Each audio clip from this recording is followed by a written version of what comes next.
ओम हर हर महादेव शिव शंभो धवलेश्वराय वालालिंग महाप्रभु दीपम यदि परम ब्रह्म दीपम यदि जनार्दन दीपहरतु मे पापो पूजा दीप नमस्तुते अहे धवलेश्वराय वालालिंग महाप्रभु संसार सुखी रखंतु आज 2025 मसीहा शेष दिन शुभ बुधवार रे समस्त श्रद्धालु भक्त मानक स्त्रीपद करंतु मनस्कामना पूर्ण करंतु कर्म क्षेत्र उन्नति करंतु ग्रह रिष्ट खंडन करंतु जगतर मंगल करंतु विश्वर कल्याण करंतु आपणकर नाम विख्यात करंतु सेवकर डाक श्रवण करंतु समस्त गुआवसा भक्त मानकर मनस्कामना पूर्ण करंतु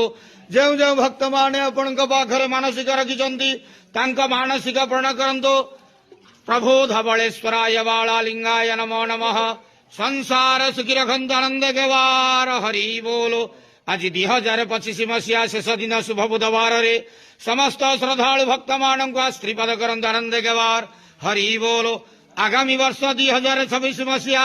समस्त श्रद्धालु भक्त मानक पई सुख शांति समृद्धिर वर्ष हेउ आनंद केवार हरि बोलो बाबा धवलेश्वराय वालालिंगाय नमो नमः।